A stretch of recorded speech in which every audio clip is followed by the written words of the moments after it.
Welcome to the Oddity Shop, where the bizarre is always on sale.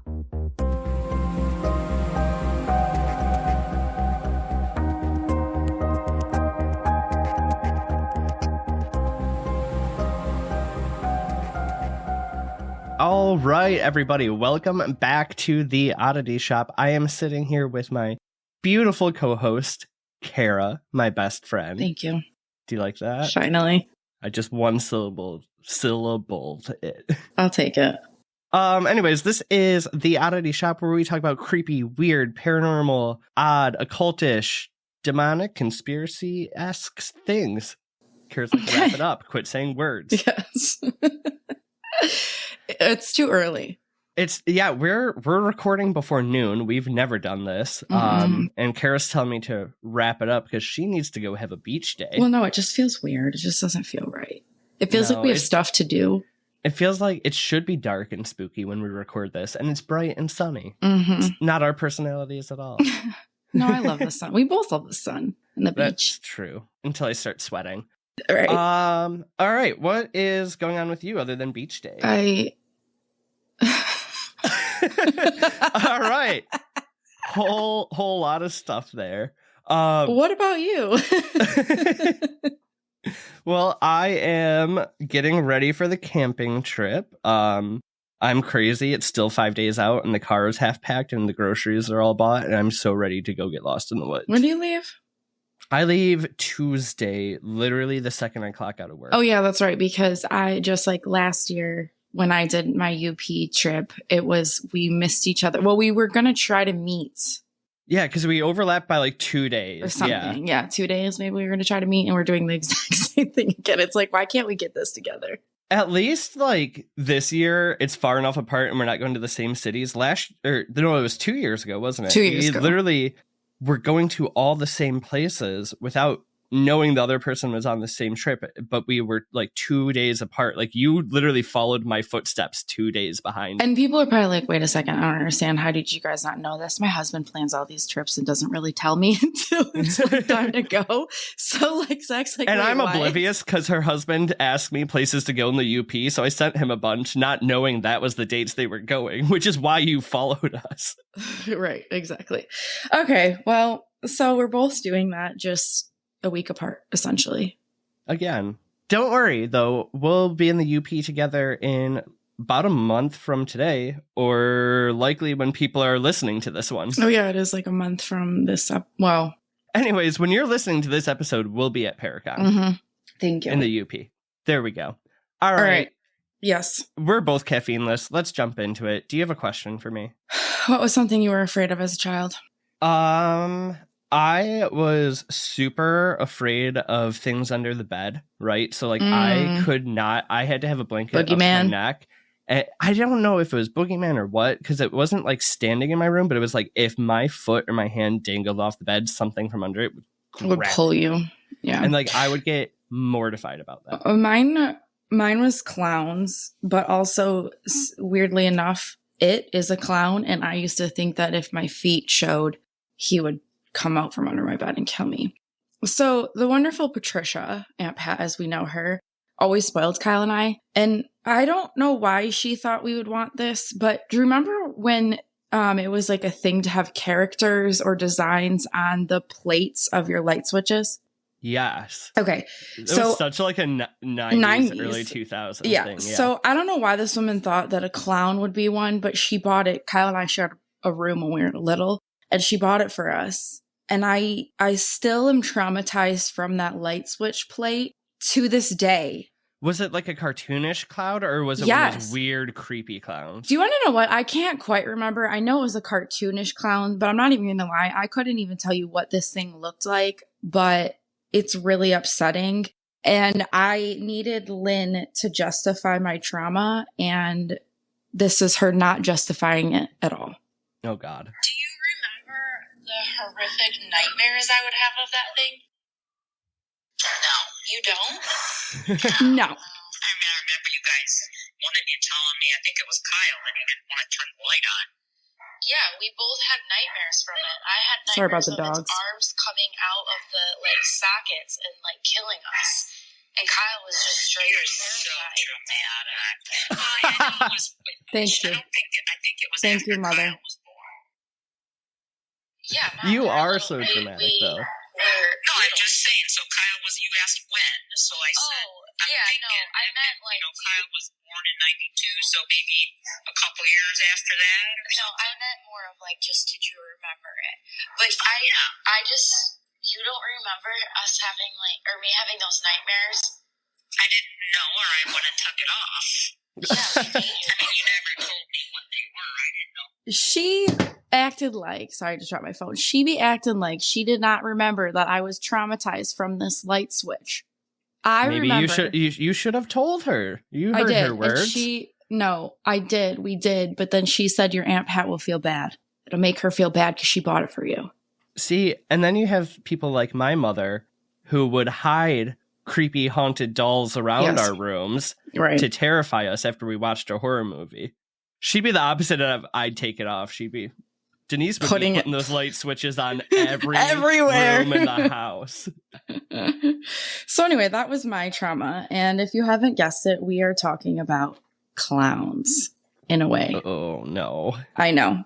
This story is odd. It's really upsetting. Greg and Dana briefly covered it on their Unmasking the Cracking Man, a possessed clown doll episode, which I know you listened to, and it is freaky. Horrifying. And I'll never eat celery again. Oh, yeah. I thought because he was eating cabbage, the clown, but yeah, it's disgusting. But anyway, listen to that. But this hasn't left my brain since I listened to it. So we're going to start in August of 1980. And I have a newspaper article by William B. Termal that I'm going to read. Okay. And it is called Minister Killing Admitted. That's the headline. Oh, yikes. Just going right in. Oh, yeah. It's not like it is today. The 23-year-old grandson of world-famous circus clown is to be sentenced in California next month for 2 bludgeoned murders, including the slaying of a former Ann Arbor minister. Paul Anthony Kelly, whose grandfather Emmett Kelly played the clown character Weary Willie in thousands of circus performances, pleaded guilty this week to killing of the Reverend Henry, I'm going to butcher his last name, Kuswega, and Brent Bailey, a 22-year-old Los Angeles antique jeweler dealer. How do you have beef with an antique jeweler and a minister? Yeah.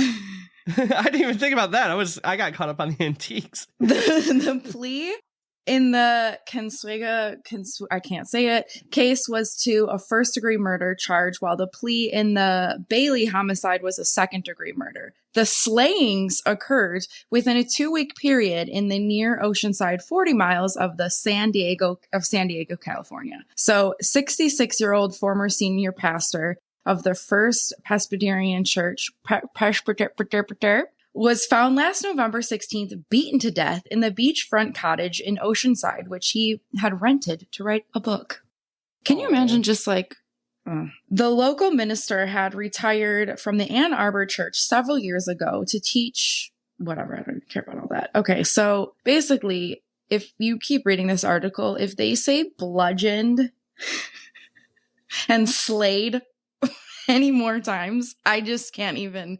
You would never be able to write like that now. They didn't have Google back then to get synonyms, okay? He had 2 words and he ran with them. The slayings occurred. I'm not laughing, but it's you would never be able to write an article like that. The slayings.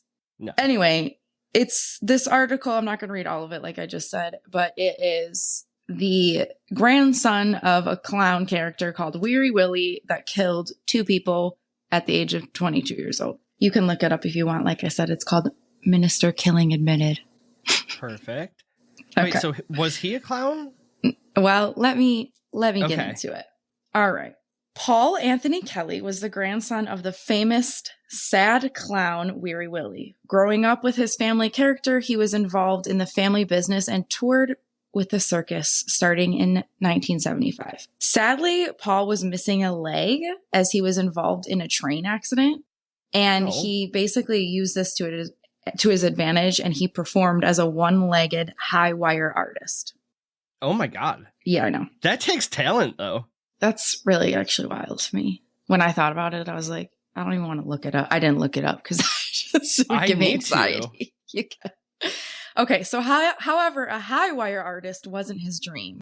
The beloved character that his father and grandfather brought to life since the 1930s was. And I've never really understood wanting to be just like your parents. I get loving and admiring them, but like when people want to be their parents, it freaks me out. Hey, it's a family that clowns around together, all right? There's tight bonds there. You're funny. It was said that he started as a prop boss, but then he would sneak out and watch his father perform. So like when he was supposed to be doing his prop boss duties, he was just sneaking out. I don't know what they are. Don't ask me. Well, I was going to say, what does a prop boss do? I saw your face and I mean, probably prepares the props for everybody else. I don't know. He makes sure the squirty flowers are filled. Exactly. The honk honk noises are honking. I don't know. He's got whipped cream on deck. The pies. Okay. So he became obsessed with taking on the role of Willie, which I would rather have any other obsession than Fair wanting enough. to be a freaking sad clown. Any clown at all.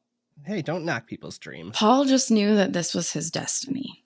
So, as we all do, he patiently waited for his father's retirement so he could take over being Willie. Willie even came to Paul in a dream and begged him not to let him die. Wait, the clown? The clown character, Weary Willie, came to Paul in a dream, begging him not to let him die. Did it look like his father in the dream? I don't know. It looked like the character. That's so weird. Okay, go on. The little soul that I have it's deceased. Can you imagine? Okay, it's said that after this nightmare, as I would call it, Paul actually even changed his name to Emmett Kelly III so that he could relate more to Willie. Dedication. All right. I see no red flags yet. This man's got dreams. He's got dedication. Okay, so once Emmett Jr., which was Paul's dad, officially retired, and we're going to keep calling him Paul. I'm not calling him the third. I'm just doing it. So Paul, after he officially retired, Paul moved to California to keep Willie alive and make a name for himself or something like that. I don't really know. I don't know how you make a name for yourself when you're portraying the same character. I don't understand. It's fine. He's making it his own. Go on. Okay, so there he moved in with his sister while he was kind of looking for work. And he became really good friends with Janie Creel, who he met through his sister. And Janie was quoted saying, "I guess I'm his best friend and his mother and a little bit of everything to that boy. He's the most wonderful man I have ever met. He'd give a friend the shirt off his back. When I needed help, he was always right there." If the circus and wanting to be your father/grandfather wasn't already a little odd, here's where it kind of takes a turn. Jeannie had 2 children. I didn't really get her age, but it sounds like she's older because remember, he's younger at this time. And so she was older. She had 2 kids. So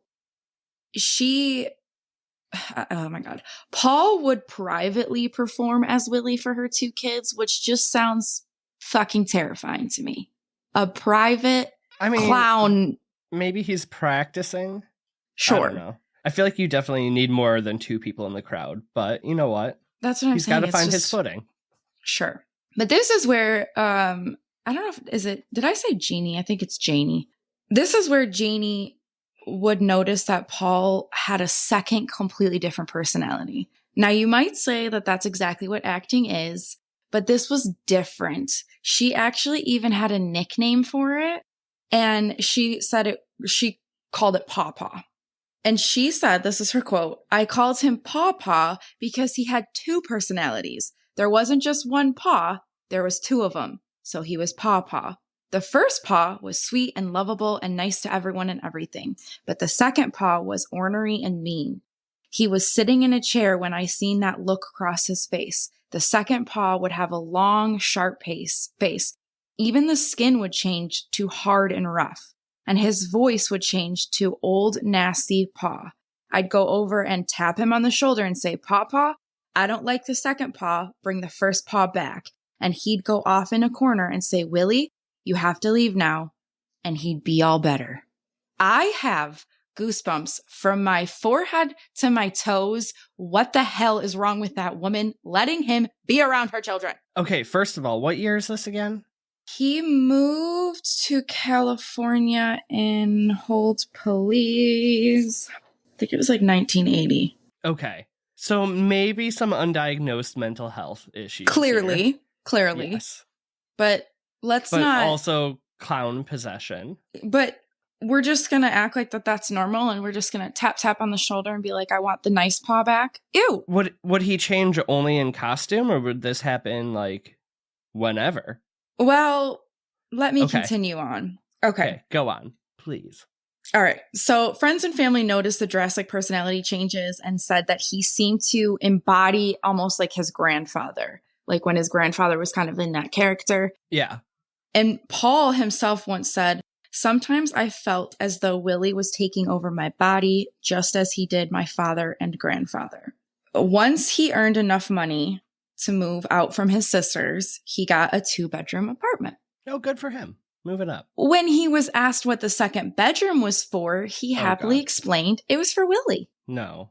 Yeah. Paul is becoming more obsessed with the character and becoming more prevalent than his, father and grandfather did. And it's clearly, like you said, there's something probably undiagnosed, but there's something going on. Okay.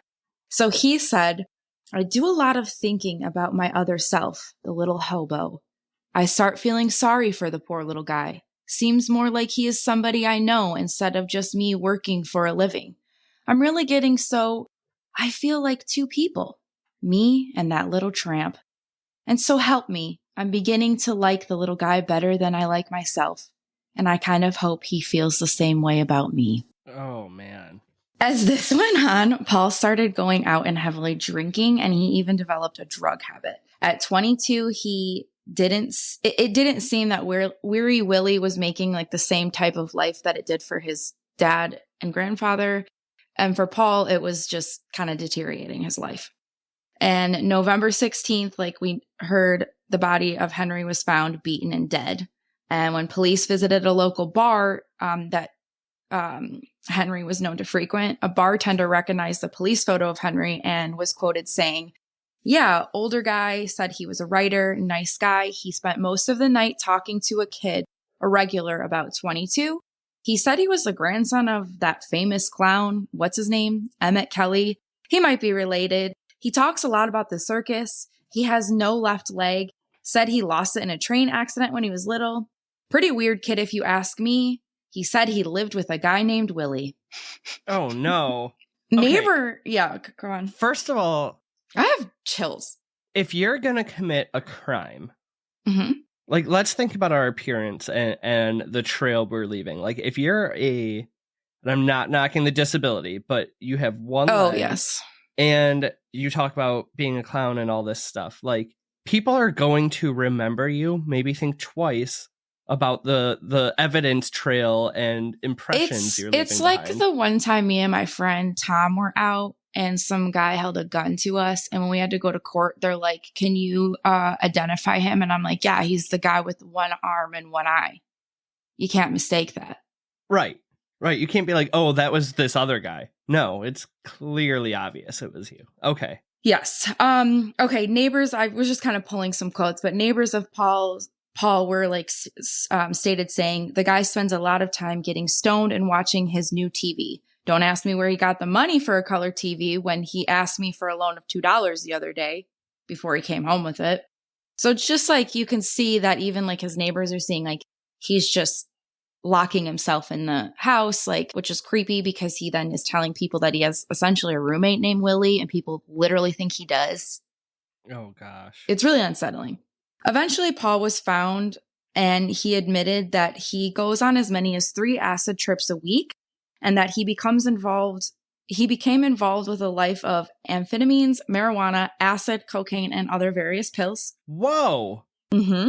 He claimed to have as many as 10 drinks a night. He blamed all of like the drug use, the murder and everything on his accomplice, who he said introduced him to drugs and a life of crime. When police questioned him about who his accomplice was, he was hesitant on giving him his accomplice. Now, the police are thinking that he legit has an accomplice to these murders and things like that. He hesitantly gives up in a quote saying, it was Weary Willie. His mad lust for fame and fortune brought out Bad Paw. He said this to the cops? Mm-hmm. Oh, I mean, if you're on a cocktail of cocaine, amphetamines, acid, and alcohol, of course your mind is going to crack. You forgot cocaine. I said cocaine. Oh, then you forgot something. Marijuana, I think, there you is go. what I... Yeah. Okay. But how did we get here? I would like to know. Paul's father, Emmett Kelly Jr. So Junior traveled with his parents in the circus until he was of school age, and then he lived with his grandparents during the winter months. He did join the Navy at 18 during World War II, and after he started a career in the railroad business. In 1960, though, when his father retired as the role of Weary Willie, Junior took over. I still don't get it, but he did. Also, I must note that he was born on Friday the 13th, so that just can't be good. No. Anyway, it is kind of unclear if his father was truly okay with him taking on this character, like the same character. Some say that Senior, I'm going to call him Senior, encouraged it, and some say that he wasn't pleased and actually became estranged for a few years, like they didn't talk for a while. Even though the character was practically identical, it was noted that Junior, so we're going to call it, so Paul's dad's Junior, Junior's dad's Senior, just so we can keep it all clear. Yeah. Okay. So even though, like I said, the character was practically identical, it was noted that Junior's version was seemingly less sad. Okay. He was able to establish his own circus, which toured nationally. And it actually happened to be the only circus that performed at the White House, not just once, but twice. I don't know if that's still true to this day, but at this time, it was the only circus. I can't say circus. Circus that performed at the White House. Gotcha.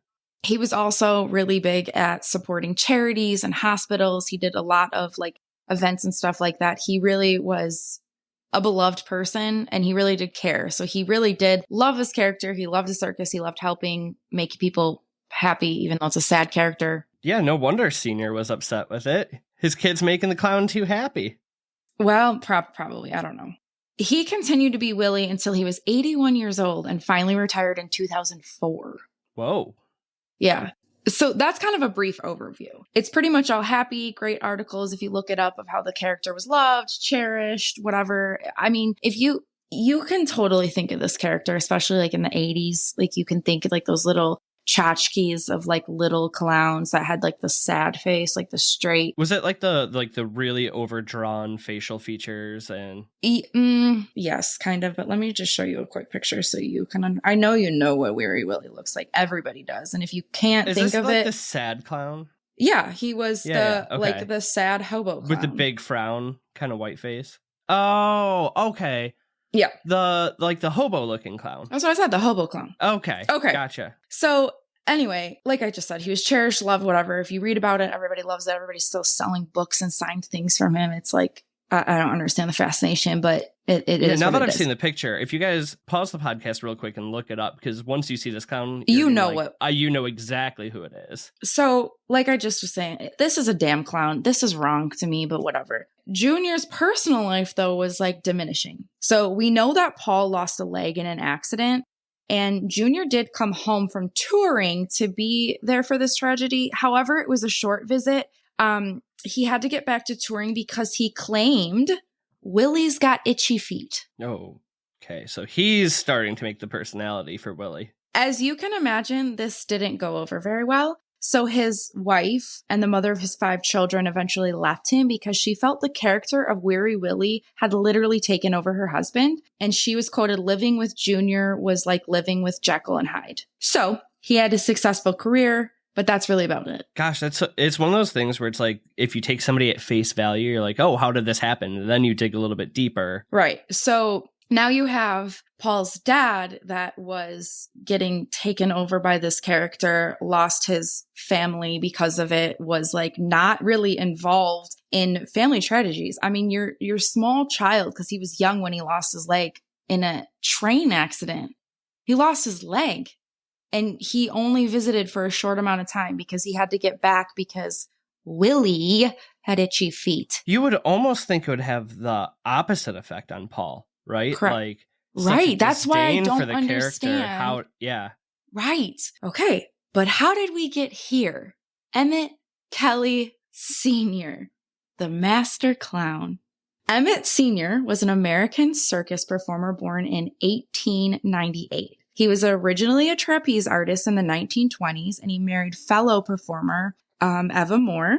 He occasionally performed as whiteface clown, which is very controversial now. I'm just saying whiteface because that's what it was. And that was almost supposed to be like the boss clown, like the head clown was the whiteface clown in the circus, I guess. That's kind of what I was picturing at first until... He played that until his wife got pregnant and he had to come up with another way to make some cash. He had drawn and created the character of Weary Willie, which hadn't had that name yet, when he was younger, like a sketch of it. And he wanted to make this a reference for an actual character but he was shot down by the head clown. There's a head clown. He was shot down by the head clown because the character was too scruffy and dirty for the circus.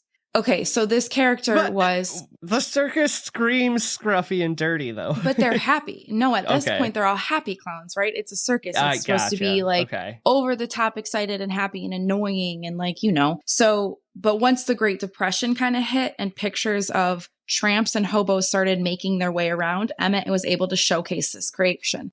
I'm just putting in this disclaimer. Tramps and hobos were terms that were used. I'm aware that they don't hold well anymore, just like the whiteface. I'm just using these terms, tramps and hobos. Okay? Thank you for the disclaimer. I'll stop that for you now. So basically, because of this, which is really sad and weird to me, that the Great Depression comes out, you're getting all these pictures and articles of people in horrible scenarios, right? Like, just like the most unfortunate things like happening. Bread lines and you're then able to showcase this character of a basically, I don't know. So it was kind of sad that Willie brought to the people a more relatable character. That's because he was gonna say. It's almost like poking fun at clowns, poke fun at society, right? So if it's something that's relatable. This is what, like, he was ragged, sad, depressed looking is kind of the best way to describe it. He didn't talk, which was thought to bring the audience members closer, as that their voices were used to project to the character. Right. Basically, normal clowning rules didn't apply with Weary Willie. He was sad, didn't talk, he didn't have a smile, he never smiled. He wasn't happy, he was like downtrodden, bad on his luck, like just... essentially what I guess the world was going through. So people liked it. It's like when you go to the movies and you see like yourself represented in a character on screen. Yeah, I mean, I get it. But then I also would think that you'd want to see a happy circus in a time of, I mean, I don't know, because this Weary Willie took off. After all the fame, he didn't just stay in the circus. He performed everywhere. He was on TV shows, variety shows, commercials. Performed in nightclubs. He was the mascot for the Dodgers in 1956. He was considered a freaking celebrity. He's a celebrity. Could you imagine? No. 10 years ago, when you and me were a little bit more wild, going to a nightclub. And there being a depressed clown. Right. Their performer is a depressed clown. I don't know. But he's considered the world's most famous clown to this day. Most I could see it. He was worldly loved, but we don't do love here. So, in 1950, Emmett was offered a role as a killer clown. He was thinking about accepting it because it's a paying gig. Like, why the hell wouldn't you? You know. However, he claims Willie took over and pleaded for him not to do it, not to let Willie be a killer, which I kind of find ironic because he made Paul kill. Whatever. Well, amphetamines will do that to you. So this is kind of where it just gets dark and twisted. In a book written by Emmett, he says, or senior, I guess I should say, he says, Willie seemed to be pleading with me. He was lying in his trunk up in the Roosevelt Hotel. And while it may seem that all there was to Willie was a threadbare suit, a putty nose, some grease paint, a busted derby, and a pair of big floppy shoes, I knew Willie had a heart too. We were one and the same, and I felt like I'd be a heel if I sold him out and made a real bum of him, even in the crazy land of make-believe. But he's already a bum, and he's a suit in a trunk. He's not a human. Oh my gosh. Ugh. So Willie basically took over Emmett Sr. his wife eventually divorced him because of the actions that he took to maintain in character, I guess you could say. She actually thought he was possessed. Like, she was convinced that he was possessed. We're talking about Senior now, right? Correct. Okay. So Emmett Senior basically became both of them. He would have separate meals because obviously Willie needs to eat too. Yeah. She would have to place separate like dinners and stuff because Senior would have to eat, Willie would have to eat. Would he go get in costume? Yeah. It even went as far as Willie needing sexy time. And so he would dress in character. I don't know if this ever actually happened or if he just tried it. No shame if you're into doing it with clowns. I'm just creeped out that he was thinking he was a whole different person. Yeah. I just have images in my head that, okay. Yeah. Can we move past that? My question to you is, what the hell is going on? Because it could be like dissociative identity disorder or multiple identities. But then how do you have 3 generations that have the same personality taking over? Like, were they possessed by Willie? Yeah, if we look at DID, right, is usually you don't have the same character through family lines. Exactly. At least in my very little understanding. Right. Like, but I've never heard of that. I see a little bit of DID. I see a little bit of maybe like a bipolar disorder too. But it's just so which weird. That can obviously go through generations. But yeah, to all have the same, that gets a little weird. Especially if it's like coming to them in dreams and pleading with them about things. It's just very weird. Okay, so the most common thought is a tulpa. And I kind of lean with this. So we haven't really covered tulpas so far. So if you don't know, a tulpa is a materialized being or thought form, typically in human form, that is created through spiritual practice and intense concentration. So kind of like an egregore, but physical. Okay. I just don't know. I don't know. It's so creepy to me because why does it have to be clowns? It's very strange. It's so unsettling. For sure. It's almost like, I wonder what Senior did to like give it this life, right? Because he created the character. Correct.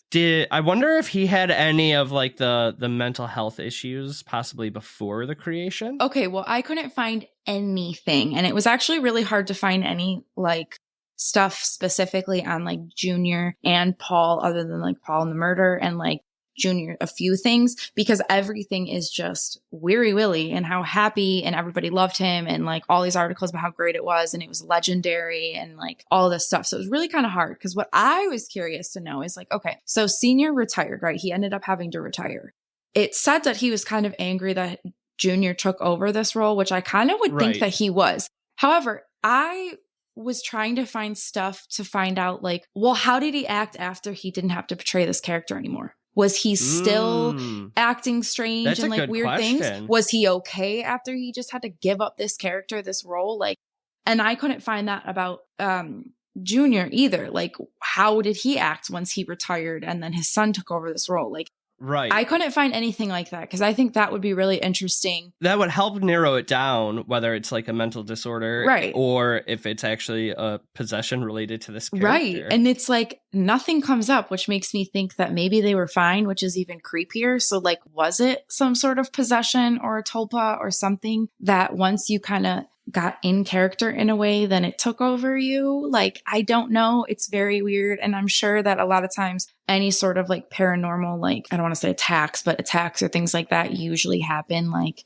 because you're already like in a state that's not as stable. So maybe that just contributed to this family if they weren't as stable. I don't know, but it's really weird. I still get hung up on the fact that Paul, right, embraced it so much. Like, it just doesn't make sense. You'd think he'd run the opposite direction.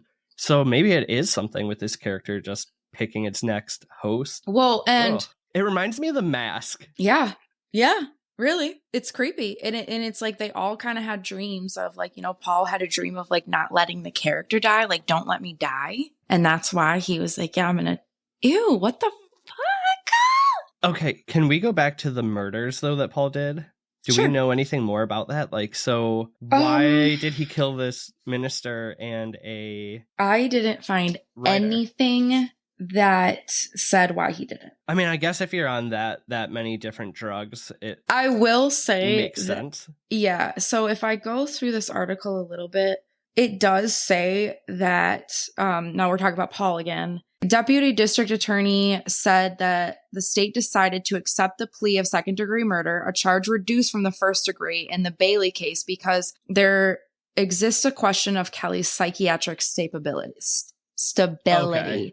But then it does say Judge Greer said, although psychiatrics was reported Kelly has psychiatric problems, the defendant was legally sane and able to assist in his own defense in a trial. So I don't know if they actually really knew if he really truly had problems or if they just maybe thought like we do, we're thinking, but I don't think it was ever really proven. And it doesn't say. And they never found a motive? No. How long did he go to jail for? He's still in jail. Okay. I wonder if he does clown performances in jail. Because Willie's got to be in there with him. I wonder where that costume is. Oh no. Waiting for its next victim. Oh my God. I didn't even think to look it up until just a second. Hold on. Let's just see. I bet the scorned ex-wife destroyed that. Which one? Which one? They both got divorced from an ex-wife. Oh, yeah. But I mean, Paul's. He didn't have a wife. He was only 22. Oh, I thought he was. I'm getting them all mixed up. I mean, it's all Willie. Right. Exactly. It's scary. Okay. Where is the original Weary Willie? Emmett Kelly's Weary Willie costume on display at the John and Mabel Ringling Circus Museum in Sarasota, Florida. I'm surprised it's not in the Baggins Museum, in all honesty. I'm sure he's tried. Right. The history of clowns itself is wild, so I do recommend looking into it or listening to that Greg and Dana episode because they do give background on clowns and the different version of clowns, like the white face, the hobo, all that stuff. And they get into some real creepy shit. They do, but it's a good episode. I was just really caught up on this generational obsession with the saddest clown in history and how it took over their lives, and seemingly everybody thought it was great and happy, and it was really terrible for them. And that really is the very messed up entity of Weary Willie, and I'm not going to sleep tonight. I mean, I can't wait till the next time I come over your house, because if you don't think I've already started shopping for clown light switch covers. I knew that's what you were doing because you weren't paying attention. You were on your phone, and I knew you were doing something mean. You think my husband's going to let you switch one of our light switches for a clown? You think I'm going to ask him? Oh my God, he's going to shoot you. I come in with my usual bag and like a little toolbox. Don't mind me, guys. So, yeah, I don't. Mm-hmm. Okay. Well, great job. I want to touch Weary Willie's costume now. No, it looks like it's in a clear case. Like, I don't think you can actually touch it, but you're making sure he doesn't get out. Interesting. Okay. Well, good job as always. We're both just like, yep, don't know what to say. Don't know what to say about that. That's clowns. I guess from here, we let these people go, and hopefully you have a really weird day thinking about clowns for the rest of it. Yikes. Hopefully you don't listen to this at night. No, not a good before bed one. Kenzie, just like the Amityville Horror, don't listen to this one when you're trying to sleep. Yeah, girl, we need you to get some sleep.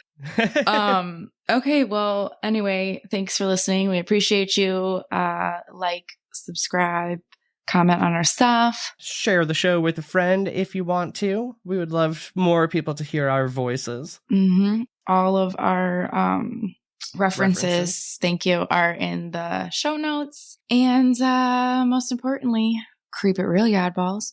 Goodbye. Bye.